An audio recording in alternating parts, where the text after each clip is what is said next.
அது என் வசந்தம். ஆசிரியர் உஷாந்தி. வாசிப்பவர் கீர்த்தனா. போன பகுதியில் நம்ம தெய்வா காதலில் விழுந்துட்டா அப்படின்றத பார்த்தோம். இப்போ அந்த காதல் கைகூடுமா இல்லையா அப்படின்றத வாங்க போய் பார்க்கலாம். அனு கவனித்து கேட்கும் முன் அவசரமாய் துரைத்து கொண்டாள். கார் நின்றுவிட அணுவை தூக்கி கொண்டு இறங்கினாள். நேற்றைய மழையில் படிக்கற்கள் வழுக்க கவனமாய் ஏறினாள். கிச்சனில் இருந்து வந்த மனம் மற்றும் பாட்டு சத்தம் கேட்டு குழம்பி போனாள். ஏனெனில் ஆண்டி ஏதோ செமினாருக்கு போயிருந்தார்கள்.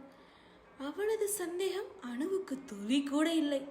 அப்பா என்று கூவிக்கொண்டே கிச்சனை நோக்கி ஓடினாள்.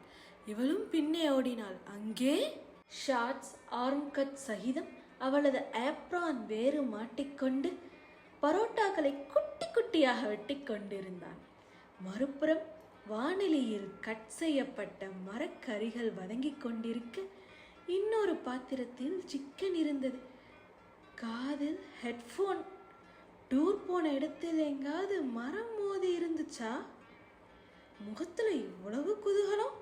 கடவுளே, ஹேண்ட்ஸமா வேற இருக்கானே. என்னப்பா பண்றீங்க? சிக்கன் கொத்து. நீங்க 2 பேரும் வர்றதுக்கு முன்னாடி முடிக்கலாம்னு இருந்தேன். ஷட்.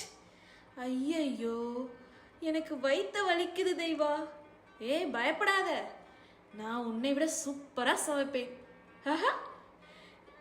சாத்வி வரலையா? வருவான்னு நினைச்சேன். சாயந்தரம் வருவானாம். புவியும் வருவாள. அவளையும் அணுவையும் பரோட்டாவை வெட்டும் வேலையை செய்ய வைத்துவிட்டு தான் மீதி சிக்கனையும் வேக வைத்து எடுத்தான். சின்ன குழந்தை போன்ற அவனது உற்சாகம் ரொம்ப ரொம்ப புதிதாக இருக்கவே கண்ணெடுக்காமல் பார்த்திருந்தாள். ஏனோ வாய்விட்டு அழ வேண்டும் போல் இருந்தது. அவன் அவளை வம்பு இழுத்து கொண்டிருந்ததையும் அவள் பெரிதாக கண்டுகொள்ளவில்லை. அவர்கள் இருவரும் குளித்துவிட்டு வந்ததும் தானே பரிமாறினான். சிக்கன் கொத்து அவ்வளவு சுவையாக இருக்கவே அங்கே பாத்திரங்கள் அசையும் சட்டம் மட்டுமே கேட்டது. தெய்வா எதற்கோ அணு அருகில் காதில் கிசுகிசுக்க அணு அவளிடம் திரும்பி ஷில்பா என்றாள். ஷில்பாவா? உனக்கு தெரியுமா அவங்கள?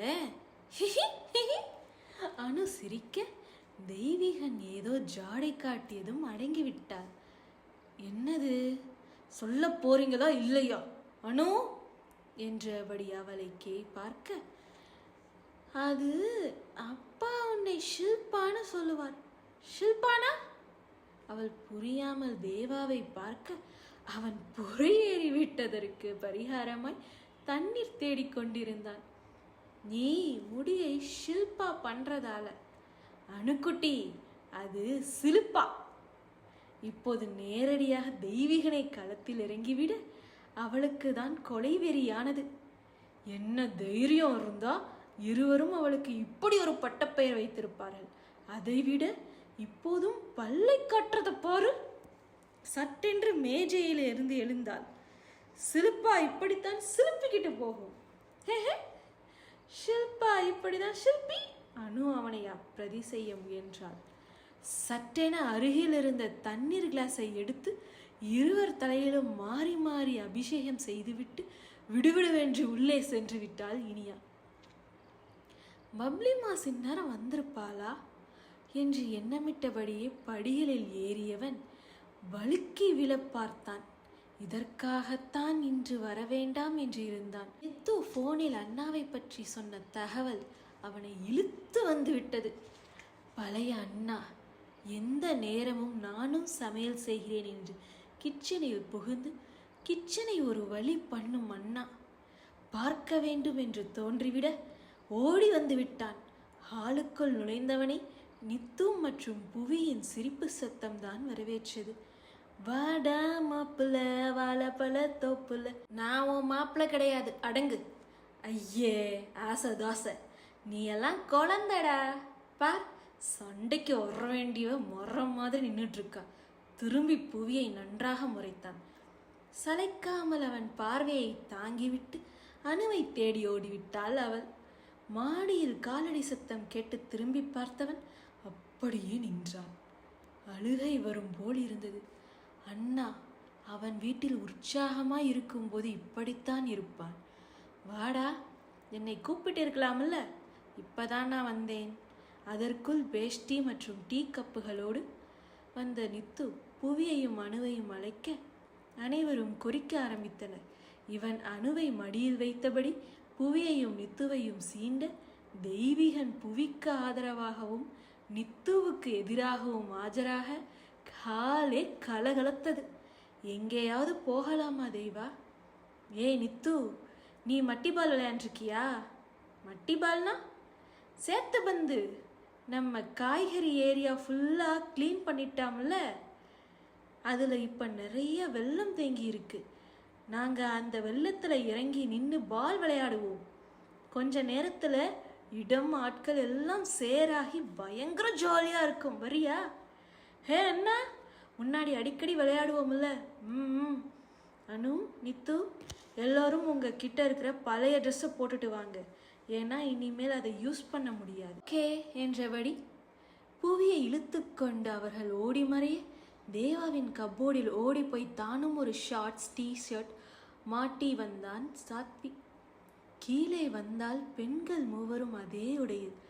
அவன் கண்கள் புவியை ரசிக்க அவள் அவனை முறைத்தபடி நித்துவின் பின்னே ஒளிந்தாள். மட்டுச்சிரிப்புடன் தோட்டத்தை நோக்கி நடந்த சாத்வி தலைமையில் பெண்கள் நடக்க ஒரு பெரிய பாலோடு தெய்வீகன் வந்து நின்றான். முழங்காலுக்கும் கொஞ்சம் கீழே நின்ற வெள்ளத்தில் போன உடனேயே நித்து குதித்துவிட அவள் பின்னே அணுவும் குதிக்க தயங்கிய புவியின் இடுப்பை பிடித்து தூக்கி தண்ணீருக்குள் விட்டான் சாத்விகன். எதிர்பார்க்காமல் தடுமாறி தண்ணீருக்குள் விழ பார்க்க மீண்டும் தாங்கி பிடித்தான். உங்ககிட்ட கேட்டாங்களா? கையெடு. இதெல்லாம் கேட்டுட்டு பண்ணுவாங்களா? சரி சரி, முறைக்காதம்மா, நான் போறேன். சற்று நேரம் கவனமாக தண்ணீரில் விளையாடினர். ஓடி ஓடி மண் சேராகி கலர் மாறிவிட்டது. இப்போது பந்து சாத்வி கையில். அவன் ஓட தேவா துரத்த அவன் பந்தை முன்னே எரிய பந்தை ஓடிச் சென்று எடுக்க வேண்டிய தேவா பந்தை விட்டுவிட்டு சாத்வியை பிடித்து சேற்றில் தள்ள பதிலுக்கு அவன் இவனை பிடித்து தள்ள சிரித்து கொண்டே இருவரும் சேற்றில் உருண்டனர். இப்போதுதான் விளையாட்டு புரிந்த நித்து புவியை துரத்தத் தொடங்கினாள். மறுபக்கத்தில் அணுவும் அவளை துரத்த எங்கிருந்தோ எப்படியோ நடுவில் வந்த தேவா நித்துவை அழகாக கைகளில் அள்ளி தூக்கி தொப்பென்று தண்ணீரில் போட்டுவிட்டான். அவள் தப்பித்து ஓட முயல அணு சிலுப்பாவை விட்டு விடாதே என்று மேலும் கத்தவும் கோபமான நித்து அவன் காலை இழுத்து வீழ்த்தி அவன் மேலேயே ஏறி இருந்து கொண்டாள். அணு அவளை இழுத்து வீழ்த்த அவள் அணுவை இழுக்க தெய்வீகன் மறுபடி அவள் மேல் புரள வாய்ப்பிழந்து அவர்கள் மூவரையும் பார்த்து நின்ற சாத்விகன் தன்னவளை அவசரமாய் தேடினான். அப்போதுதான் அவள் எழுந்து போய்விட்டது புரிந்தது. அவ்வளவு நேரமும் இருந்த உற்சாகம் பறக்க கொலை வெறியோடு அவளை தேடி புறப்பட்டான் சாத்விகன். டேய், டெட்டால் என் பாத்ரூம்ல வச்சிருக்கேன், எடுத்துக்கோ. பிறகு போட்டிருக்கிறதை வாஷ் பண்ண வேண்டாம், டிஸ்போஸ் பண்ணிடலாம், சரியா? தேவாவின் குரல் அவனை தொடர்ந்தது. அவர்கள் மூவரும் இப்போதைக்கு வருவதாக இல்லை. தெய்வீகன் சொன்னது இவன் காதில் ஏறவும் இல்லை. இன்னைக்கு அவளுக்கு ஒரு முடிவு கட்டல என்று மனம் கருவ அவன் வீட்டை நோக்கி வேகமாய் நடந்தான். உடலின் ஒவ்வொரு அணுவும் கோபத்தில் தகித்தது. சேறு மண்டி கிடந்த ஆடைகளை அவிழ்த்து வீசிவிட்டு ஷவரடியில் போய் நின்றான். சில்லென்று தெரித்த நீர் கூட அவன் மனதை அமைதிப்படுத்த உதவவில்லை. உற்சாகமாய் இப்படி ஆட்டம் போட்டு எத்தனை நாட்கள்! இன்று கூட பாதியில் ஓடியவளை மனம் திட்டியது.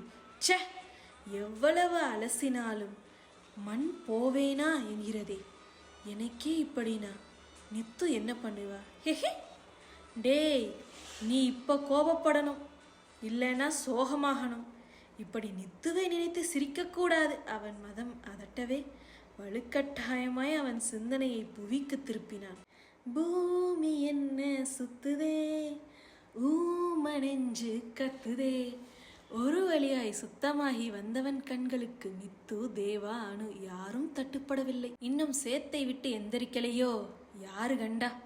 ஆனால் அவன் கண்கள் புவியை கண்டு கொண்டன. தலைக்கு குளித்து முடி காய்ந்ததால் பறக்க கருநீல டாப்ஸுடன் ஜன்னல் கம்பிகளை பற்றி கொண்டு வெளியே பார்த்து கொண்டு நின்றாள். எப்ப பாரு சோகமா பில்டப் கொடுக்கறதே வேலையாயிடுச்சு இவளுக்கு. ஃப்ரிட்ஜை திறந்து கை நிறைய ஐஸ் கியூபை அள்ளி வந்தவன் மெல்ல அவளை நெருங்கி டாப்ஸின் பின் கழுத்து வழியாக உள்ளே போட்டு விட்டான். என்று துள்ளினாள். அறைக்குள் ஓடிச் சென்று 2 நிமிடம் கழித்து திரும்பி வந்தவள் முகம் உக்கிரமாக இருந்தது. தன் முகத்தை பாவமாக வைத்து கொண்ட சாத்வி, ஏன் புவி ஒரு மாதிரியா இருக்கே என கேட்டான். உன்னை மாதிரி ஒரு அரலூசு கூட இருந்தா ஒரு மாதிரியா இருக்காம எப்படி இருப்பேன்? சும்மா கத்தாதடி, கோச்சுக்க வேண்டியது நான் தான். உன்னை பார்த்தா அது வருவானாங்குது. நீ என்னடானா நான் ஏதோ பண்ண மாதிரி பேசுற?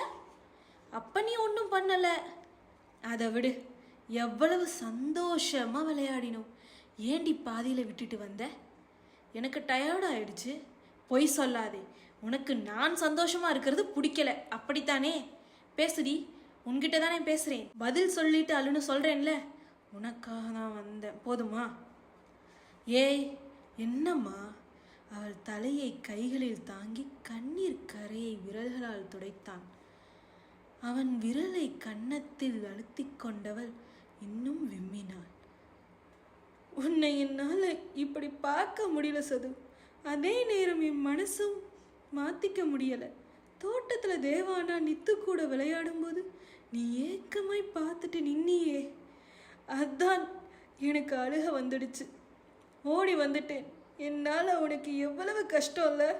அவளை இழுத்து நெஞ்சோடு அணைத்து கொண்டவன் அவள் முதுகை நீவி விட்டான். உன்னால தான் தேவானா வாழ்க்கை போச்சுன்னு காரணம் சொல்வேல்ல. இப்போ அவருக்கு வாழ்க்கை திரும்பி கிடைச்சாச்சு. ஆமாம், நானும் கவனிச்சேன். எவ்வளவு ஆறுதலாக இருந்தது தெரியுமா? முதுகை வருடி கொடுத்தவன், அவங்க லைஃப் மாதிரியே நம்ம லைஃப்பும் மாறும்னு எனக்கு நம்பிக்கை இருக்கு செல்லம். எனக்கு இன்னும் மறக்க முடியலையே சது. அழக்கூடாது. என் புவி எப்போ அழுகுனியானா எல்லாம் சரியாயிடும். அதுக்குத்தான் உன் நெக்ஸ்ட் கான்ட்ராக்ட் நுரேலியாவுக்கு மாற்றினேன். வீட்டுக்கு வந்தேன்னா பயப்படாமல் எதுவுமே இல்லைன்னு. யாரை கேட்டு இப்படி பண்ணின சது? நான் வரமாட்டேன். தன்னை அவனிடம் இருந்து வலுக்கட்டாயமாய் பிடுங்கிக் கொண்டார். நீ வர்ற, ஒரு மனுஷன் மாற ட்ரை பண்ணணும். நான் இப்படித்தான் இருப்பேன்னு இது என்ன பிடிவாதம்? என்னை ஃபோர்ஸ் பண்ணாதே. நான் வரவே மாட்டேன். உனக்கு காத்திருக்க பிடிக்கலன்னா நீ யார் கூடயும் போ, எனக்கு பரவாயில்லை. அழ ஆரம்பித்தாள். எட்டி அவள் தோலை பற்றியவன், நீ வர்ற, இவ்வளவு நாளும் விட்ட மாதிரி இனியும் விடுவேன்னு நினைக்காதே. நெக்ஸ்ட் மந்த் முடிஞ்சதும் நீ அங்கேதான் என்று உலுக்கினான். விடுடா அவளை, விடுன்னு சொல்றேன்ல. தேவாவின் குரலில் அதிர்ந்து திரும்பியவனின் கைகள் தளர்ந்தன. அழுதபடியே புவி அறைக்குள் ஓடிச் சென்று விட தேவா முகமும் இன்னும் இறுகியது. அவ எங்க இருப்பான்னு சொல்ல நீ யாருடா? அவ இங்கதான் இருப்பா. பிடிக்காதவங்க இங்க வர தேவையில்லை. அண்ணா, பின்னே எல்லாம் தெரிஞ்சிருந்தும் ஏண்டா அவளை கஷ்டப்படுத்துற? உன்கிட்ட இருந்து இதை எதிர்பார்க்கலடா நான். அண்ணா, அது பேசாதடா. அழுதுட்டு போறாடா. அவளுக்கு என்னை விட்டா யாரும் கிடையாது. அவ விஷயத்துல யாரும் தலையிட்டீங்க கொன்னுடுவேன். ஒற்றை விரல் நீட்டி உக்கிரத்துடன் எச்சரித்த அண்ணனை பார்க்கவே பயமாயிருந்தது. அவன் கோபத்தில் இருக்கும்போது எதிர்த்து பேசுவது உசிதம் அல்ல என்று தெரிந்திருந்ததால் மௌனம் சாதித்தான் சாத்வி. ஆமா, கொல்றீங்க, அவளையும் கொன்னுடுங்க, நிம்மதியா போயிடுவா. தேவாவை முறைத்த நித்துவை கண்டு சாத்வி அதிர்ந்தான். இவே இங்கே அண்ணன் கோபம் தெரியாதாடி உனக்கு? ஏய், உனக்கு எதுவும் தெரியாது. புவி விஷயத்துல தலையிடாதே. எனக்கு கோபம் வர்றதுக்கு முன்னால போயிடு. பெரிய விஸ்வாமித்திரர் அப்படியே பஸ்வமாக்கி விடுவார். ஏன் தெய்வா, அவ பாட்டி வீட்டுக்கு போறதுல தப்பென்ன? என்னவோ நடந்திருக்கு. அதுக்காக அவளை இங்கே கொண்டு வந்து வச்சிட்டா சரியாயிடுமா? எவ்வளவு காலம் நீங்க வச்சுப்பீங்க? நான் உயிரோட இருக்கிற வரைக்கும். புரிஞ்சுதா? இப்ப இடத்தை காலி பண்ணு. எந்த பிரச்சனையும் கன்ஃபரண்ட் பண்ணாம தீராது. இப்ப வாயை மூடிக்கிட்டு போக போறியா இல்லையா? நித்து வா. நீ இருடா, எனக்கு ஒரு சந்தேகம் தேவா. புவி அண்ணா அண்ணான்னு வாய் நிறைய கூப்பிடுறா. ஆனா உங்க மனசுல வேற ஐடியா இருக்கோ? அவ நல்ல வாழ்க்கையை பத்தி நினைக்கிறதாவே தெரியல. உங்க கூட வச்சுக்கணும்னு அடம் பிடிக்கிறீங்க. நித்து, என்ன பேசுறேன்னு தெரிஞ்சுதான் பேசுறியா?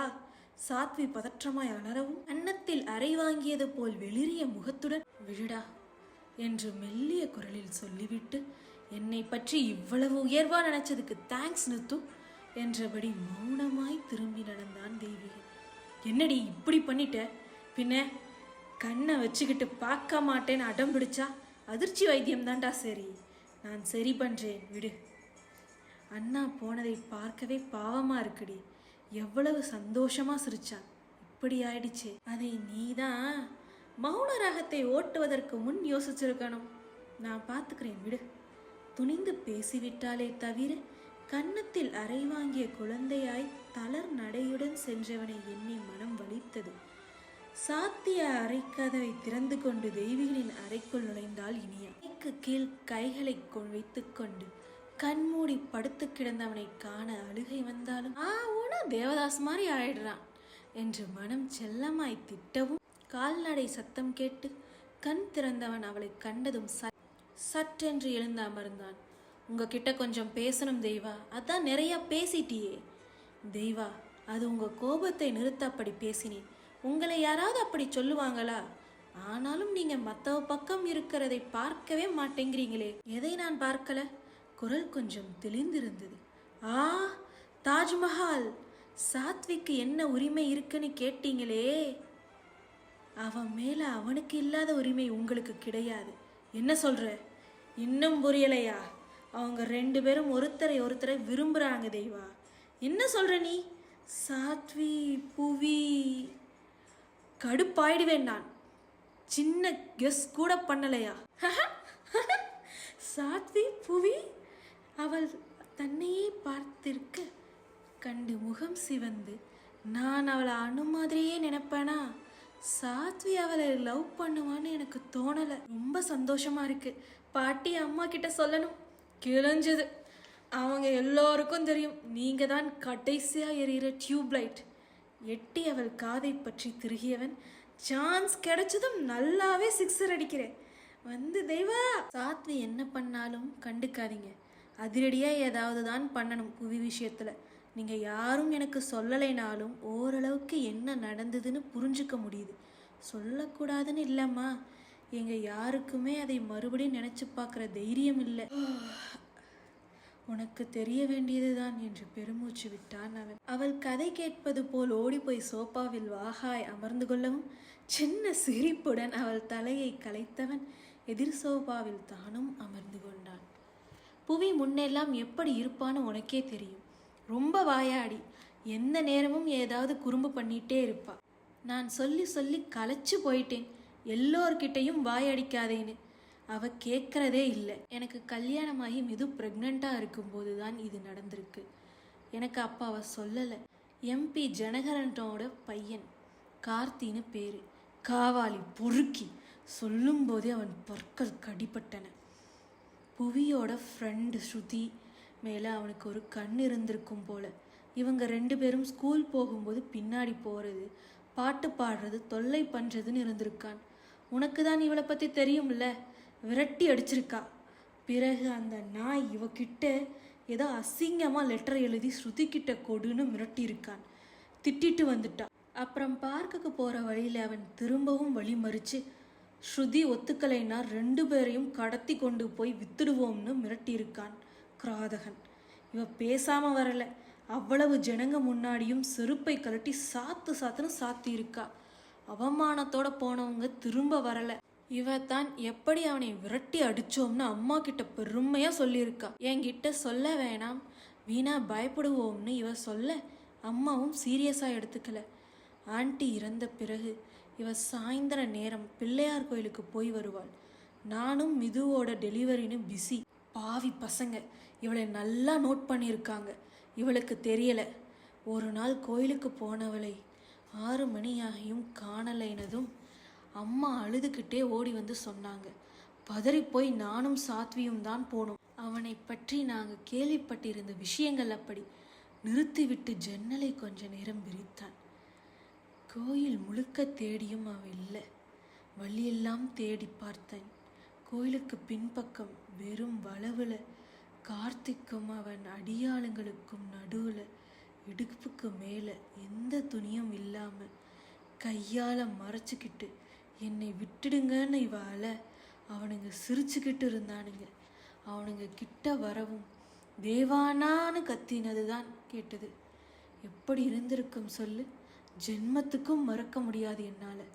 குரல் கரகரக்க பேசியவனின் கையின் மேல் தன் கையை வைத்தாள் நித்து. அந்த கையை பற்றியவன் தொடர்ந்து பேசினான். எங்க கூட நாங்கள் அவளை விசாரிச்சப்போ இன்னும் 2 பேரும் சேர்ந்து தேடினாங்க.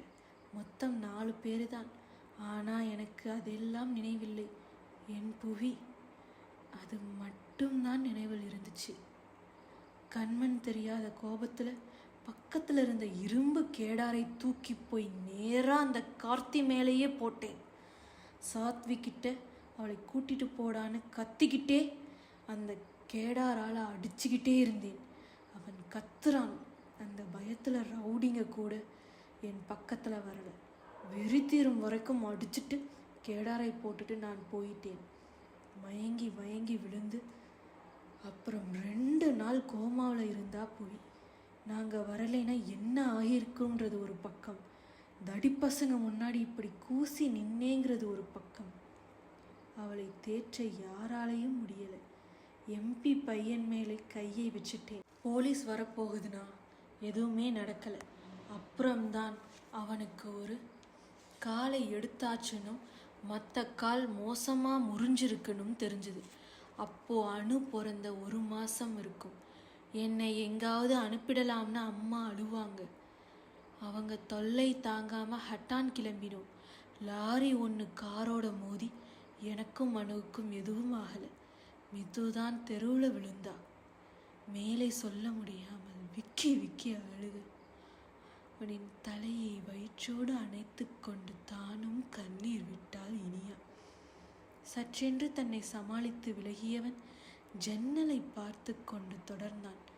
ஆக்சிடென்ட் பண்ணினது அவனோட தோஸ்த். அவனை கொன்னுட போறேன்னு அவன் வீட்டுக்கு போனேன். அவங்க அப்பா என் காலில் விழுந்தார்.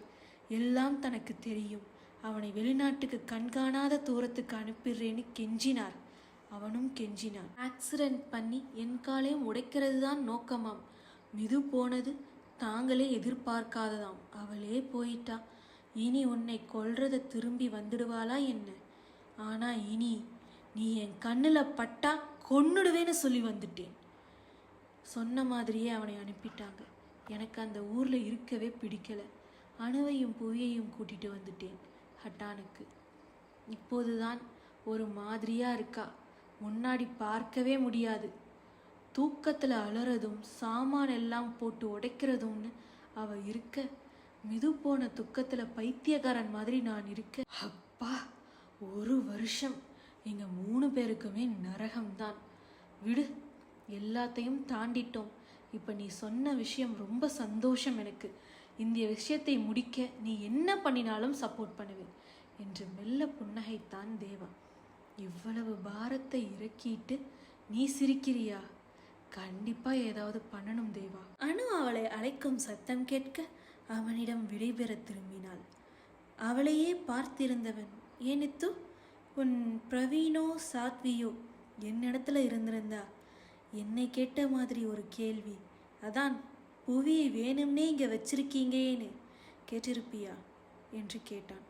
ஒரு கணம் உதட்டை கடித்தவள் இல்லை என்று தலையாட்டினான். சோகமாய் தலையாட்டியவனைக் கண்டு அவன் என்ன மாதிரி எடுத்துக்கொள்வான் என்று புரிய மானசீகமாய் தலையில் அடித்தாள். சாத்வி, பிரவீன் உங்க இடத்துல இருந்தா கவலைப்பட்டு போயிருப்பேன். சண்டை போட்டிருக்க மாட்டேன். எனக்கு அதுக்கு உரிமை கிடையாது. உங்ககிட்ட மட்டும் உரிமை இருக்கான்னு நீங்க கேட்கலாம். Yes, I love you. Nithu, ஆமாம், நான் உங்களை லவ் பண்ணுறேன். உங்களை கல்யாணம் பண்ணிக்கணும்னு ஆசைப்படுறேன். அதுக்காக உங்களை ஃபோர்ஸ் பண்ண மாட்டேன். உங்களுக்கு பிடிச்சா மட்டும்தான். இல்லைனாலும் என் காதல் என் கூடவே தான் இருக்கும். அவனின் அதிர்ந்த முகத்தை கண்டுகொள்ளாமல் சிரித்தபடி வெளியேறினாள் நித்து. அப்பா, ஒரு வழியா நம்ம நித்து ப்ரப்போஸ் பண்ணிட்டா. அப்புறம் நம்ம புவிக்கு என்ன நடந்ததுன்னு தெரிஞ்சிருச்சு. இப்போ சாத்வி, புவி இவங்க 2 பேரும் சேர நித்து என்ன பண்ண போறா?